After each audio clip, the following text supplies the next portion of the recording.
Hello student, good morning. पहले वाले question आपने मेरे हिसाब से सारे कर लिए होंगे। 9th क्वेश्चन आपको मैं समझा के गया था लास्ट वाले वीडियो के अंदर। उसका सिमिलर जो क्वेश्चन था क्वेश्चन नंबर 4 को मैंने आपको करवा दिया था। और उस टाइम मैंने बोला था कि मैं आपको एक नई चीज़ बताऊंगा अपने रिजोल्यूशन के अंदर।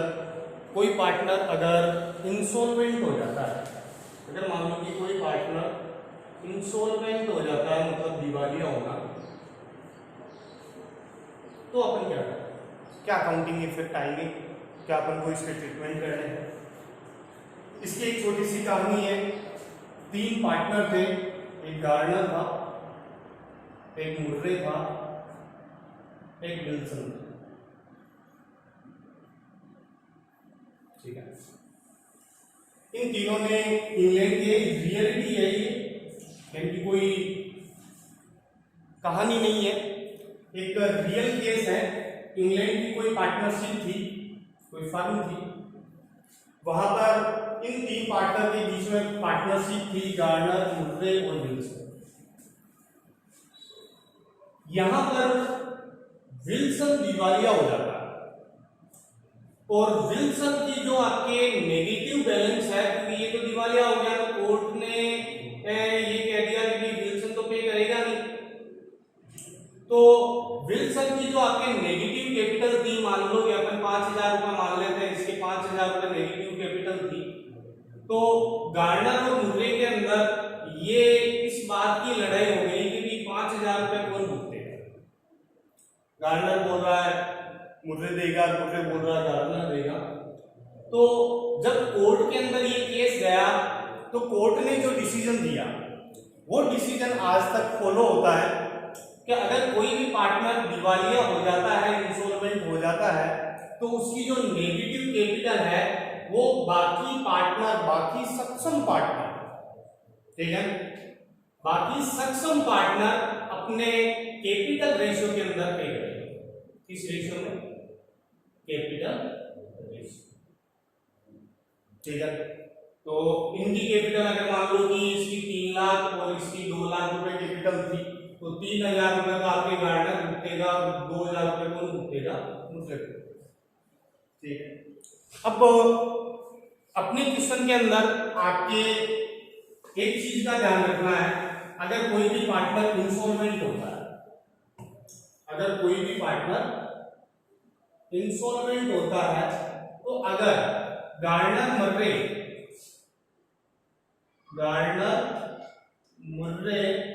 रूल अगर लागू होता है, अगर ये वाला रूल एप्लीकेबल होता है, तो जो भी आपके नेगेटिव कैपिटल है, नेगेटिव कैपिटल, इसको किस रेशियो के अंदर डिवाइड किया जाएगा अभी, या किस रेशियो के अंदर इसको कवर करेंगे? इन कैपिटल, किस रेशियो के अंदर? Capital ratio. लेकिन अगर क्वेश्चन में बोल दे इंडियन पार्टनरशिप एक्ट 1932, अगर ये वाला एप्लीकेबल हो जाता है, तो आपके किस रेशियो के अंदर? Profit sharing ratio, profit sharing, ठीक है। अगर आपके गार्डनर मुर्रे नियम लागू होता है तब तो कैपिटल रेशियो के अंदर, और अगर इंडियन पार्टनरशिप एक्ट अगर लागू हो जाता है तो आपके इसके अंदर प्रॉफिट शेयरिंग रेशियो में एक और क्वेश्चन आएगा जिसके अंदर ये दोनों ही नहीं बोलेंगे, यानी कि according to question, according to question. Question में अगर बोल दिया कि इक्वल रेशियो में डिवाइड करना है, तो आपको वहां पे इक्वल रेशियो में डिवाइड करना है, और अगर बोल दिया कि 2:1 में, तो 2:1 में, यानी कि क्वेश्चन में जो गाइडलाइन दी हुई है उस गाइडलाइन के अकॉर्डिंग अपन चलें। इसकी एक एंट्री होगी, ये एंट्री होगी remaining partner capital account debit, remaining partner capital account debit to insolvent partner, insolvent partner, मतलब जो बाकी बचे उनको डेबिट करो और जो दिवालिया हो गया उसको क्रेडिट करो। जैसे कि 3 पार्टनर है, ABC या गार्डनर मुर्रे वाला ले लें,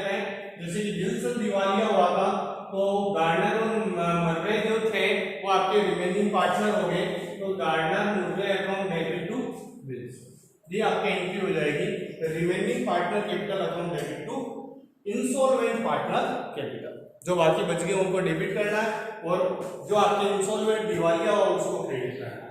इसको पार्टनर्स कैपिटल अकाउंट के अंदर किस हिसाब से शो करोगे तो ये आप जानते ही हो, गार्डनर और मुर्रे डेबिट है तो डेबिट में क्या आ जाएगा टू विल्सन, और विल्सन क्रेडिट में है, क्रेडिट में क्या आ जाएगा गार्डनर और मुर्रे।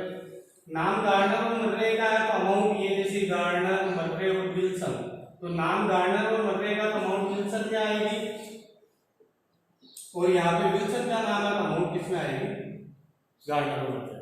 ठीक है, यानी कि कहने का मतलब जो आपकी इसकी नेगेटिव कैपिटल है इसकी भरपाई करनी है, कि कौन भरपाई कर रहा है, ये अपनी कैपिटल को कम करके कर रहा है।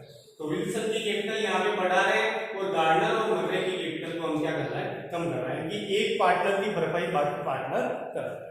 तो अब देखो एक सेविंग क्वेश्चन अपन देखते हैं, इस चीज को ध्यान रखना। सेविंग क्वेश्चन अपन देखते हैं,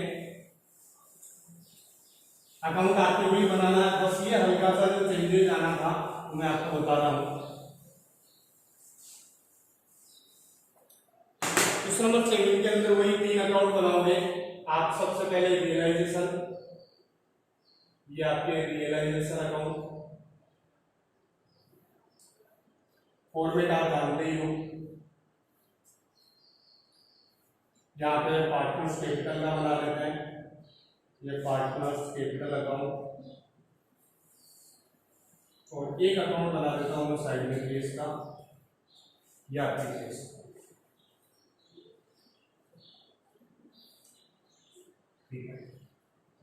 सबसे पहले आपको क्या करना है, बैलेंस शीट को पूरी करनी है। XYZ टीम पार्टनर का प्रॉफिट शेयरिंग रेशियो 4:3 है। बैलेंस शीट में सबसे पहले क्रेडिटर दिया हुआ है, इस साइड में आ जाएगा by total liability, total liability creditor आपके कितने दिए हुए हैं, 40,000 रुपए के दिए हुए हैं, सॉरी 80,000। ठीक है, इसके बाद में कैपिटल दी हुई है, एक्स और वाई की कैपिटल आप यहाँ पे लिख दोगे बाई बैलेंस बीडी कितने रुपए है, 80,000 और 60,000 रुपए है एक्स और वाई के। जेड की कैपिटल का बैलेंस इधर नहीं दिया हुआ है। एसेट साइड में आ जाए, केस का बैलेंस 6,000 है, केस आपके यहाँ पे आ जाएगा टू बैलेंस बीडी 6,000। केस के बाद में डेटर का बैलेंस 90,000 रुपए है, तो आप यहाँ पे लिख दोगे टू टोटल एसेट्स के अंदर, टू टोटल एसेट्स में डेटर ये आपके 90,000। इसके बाद में पीबीडी दिया हुआ 5,000 रुपए, ये पीबीडी का बैलेंस आपने यहाँ पे लिख दिया 5,000 रुपए। स्टॉक का बैलेंस आपके 1,20,000 है, तो स्टॉक आपको पता है एसेट्स होती है 1,20,000 रुपए, स्टॉक यहाँ पे लिख दिया। जेड की कैपिटल का नेगेटिव, जेड ऑल डाउन यानी मतलब जेड की कैपिटल का आपके नेगेटिव बैलेंस दिया हुआ, तो आपके यहाँ पे आ जाएगा to balance BD X Y Z आपके कितने रुपए 2,000 रुपए, बस इसके अलावा कुछ है नहीं। क्वेश्चन को ध्यान से देखना भी, ये बोल रहा है Y was appointed to realise the assets and Y was appointed to realise the assets of the firm and distribute the amount received. He was intended to receive 5% of amount realized from stock and debtor as remuneration and shall bear all expenses of realization। यानी कि ये बोल रहा है Y को हमने एक काम करने के लिए अपॉइंटमेंट दिया, भी वाई को एक काम के लिए अपॉइंट किया, उसका काम होगा कि जो हमारी एसेट्स है उससे रियलाइज करना, मतलब एसेट्स को तू बेचेगा। वाई को बोला कि तुझे एसेट्स बेचनी है, जो पैसा आएगा उससे लायबिलिटी का पेमेंट करना है, डिस्ट्रीब्यूशन करना है, मतलब इसको लायबिलिटी का पेमेंट करना है। तो वाई ने बोला मैं क्यों करूं, एक्स भी तो है जेड भी तो, आप उनको भी बोल। तो एक्स और जेड ने कहा भी हमारे पास हो सकता टाइम नहीं है या हम करना नहीं चाहते, या तू अगर मान ले कि कर रहा है तो इसके बदले में तुझे 5% हम रेम्यूनरेशन देंगे। ठीक है, कभी कभार जैसे कि पर्टिकुलर अगर मान लो कि अगर अपन किसी को वर्क दे रहे हैं तो वर्क तो सारे करेंगे, लेकिन पर्टिकुलर किसी एक के ऊपर ही भार डाल रहे हैं तो उसके बदले में अगले को क्या मिल रहा है, रेम्यूनरेशन मिल रहा है 5%। लेकिन कंडीशन है एक कि जितने भी रियलाइजेशन से रिलेटेड एक्सपेंस होंगे वो तुझे ही बियर करने हैं, मतलब तुझे ही वहन करने हैं। भाई इस चीज के लिए एग्री हो गया, भाई ने कहा चलो ठीक है एसेट्स मैं बेच दूंगा, लायबिलिटी का पेमेंट कर दूंगा, और रियलाइजेशन के जो एक्सपेंसेज होंगे वो यहां पर नहीं, क्योंकि यहां पर अगर रियलाइजेशन एक्सपेंसेज लिख दिए तो वो तो फर्म का एक्सपेंसेज हो गया, रियलाइजेशन का एक्सपेंसेज अपन को नहीं लिखना, ये वाई भुगतता रहेगा। वाई ने अपनी रिपोर्ट दी, Y report the realisation as under, अगले ने अपने रियलाइजेशन की रिजल्ट की रिपोर्ट दी। इसने कहा मैंने स्टॉक से रियलाइज किए 96 एंड डेटर से रियलाइज किए 72,000।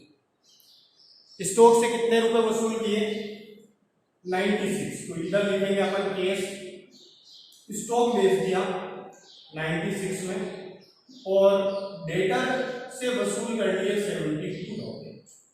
ठीक है, तो टोटल आपने इसने कितने वसूल कर लिए कि 1,68,000 रुपये वसूल कर लिए 168, कोई दिक्कत नहीं। अगला पेमेंट की भी रिपोर्ट दे रहा है कि 76,000 were paid to sundry creditor in full settlement. अगले ने कहा कि मैंने पूरे क्रेडिटर का सेटलमेंट कर दिया टू केस अकाउंट, क्रेडिटर का पेमेंट कर दिया। कितने में पेमेंट किया कि 80,000 देने थे, मैंने 76,000 में सल्टा दिया हूँ, जब तुम 76,000 में कंप्लीट पेमेंट। ठीक है, कोई दिक्कत नहीं। अगला एक और बोल रहा है कि 1,000 were also paid to unpaid creditor who were not include in the balance sheet. एक कोई 1,000 रुपए के कोई पुराने क्रेडिटर थे जो यहाँ पे नहीं लिखे हुए थे, मैंने उनको भी 1,000 रुपए लिखे, कोई दिक्कत नहीं। यानी कि अदर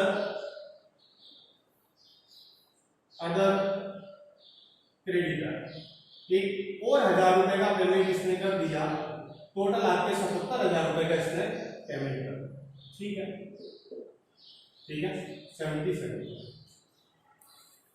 जैसे ही इसने अपनी रिपोर्ट दी, इसने वाई ने कहा कि मेरा कमीशन मैंने काम कर दिया, आपका एसेट्स को बेच दी, पैसा आपको दे दिया, पेमेंट कर दिया मैंने, तो मुझे जो 5% कमीशन देना था वो तो दो।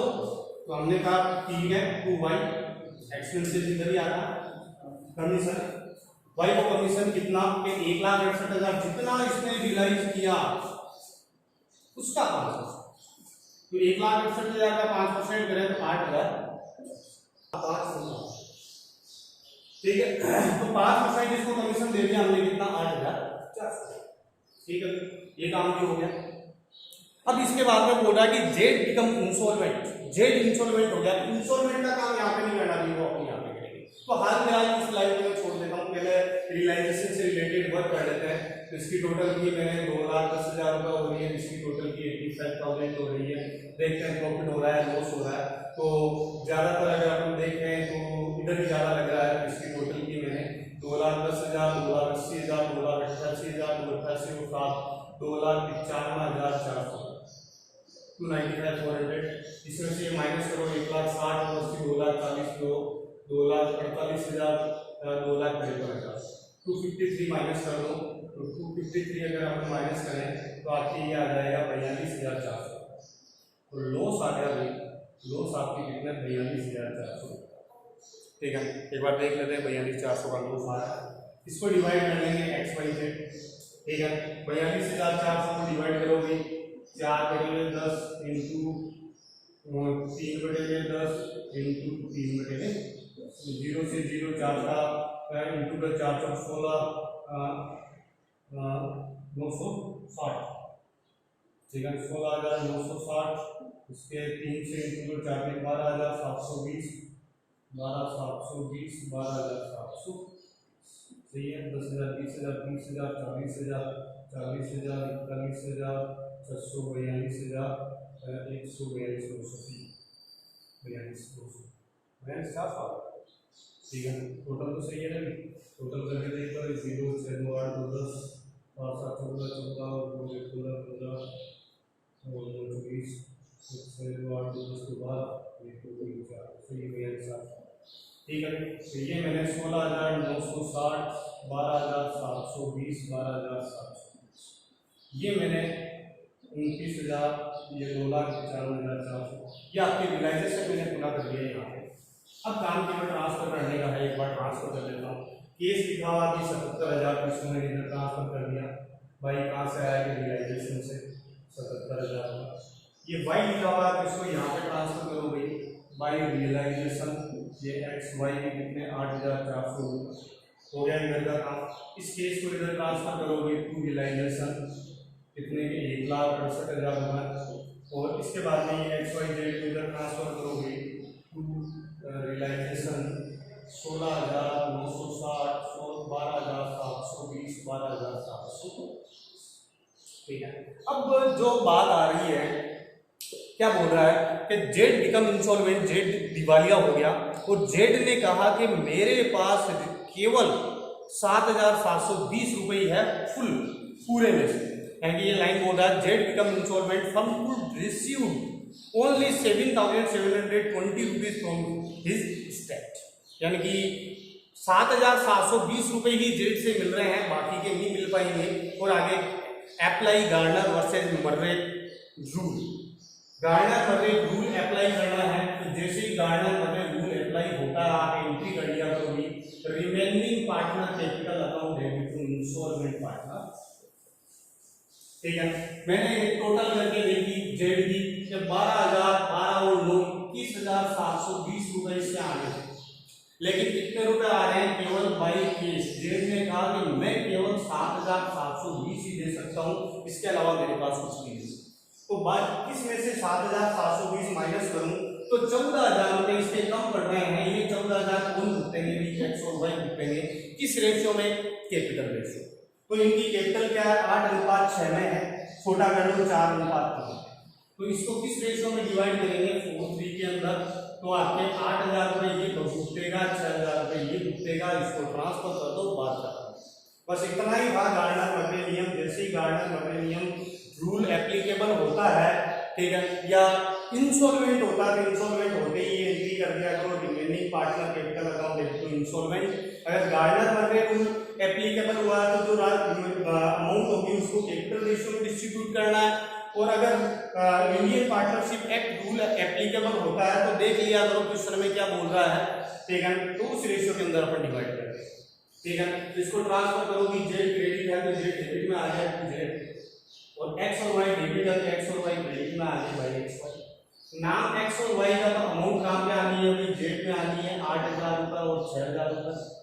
ठीक है, और नाम जेड का अमाउंट एक्स और वाई के अंदर आनी है 8,000 और। तो देखो इसकी तो टोटल अगर अपन करें तो 21,720 रुपये हो गई, इसका काम हो गया। अब इसकी टोटल करो, डिफरेंस अमाउंट जो होगी केस के नाम से आप लिखते ही हो। तो इसकी टोटल आपकी 80,000 हो रही है, इसकी 68,400 हो रही है। तो 80,000 में से माइनस कर दो 16 8 24,000 रुपये, 80 में से 24,000 माइनस के 56,000, 55,040 55,000। ठीक है, टोटल कर लो 55 56 और 80,000 रुपये हो रहे हैं। ठीक है, इसकी टोटल 68,000 में से 12 से 18,000 रुपये अगर माइनस करो तो 50,000 रुपये बचते हैं। और 400 से 400 को गए तो 320, तो 49,680 रुपये, 49,680 रुपये इसके। ठीक है, टोटल करके देख लो 40,000 50,000 50,000 59 60 65 67 67 68,368,400 बिल्कुल।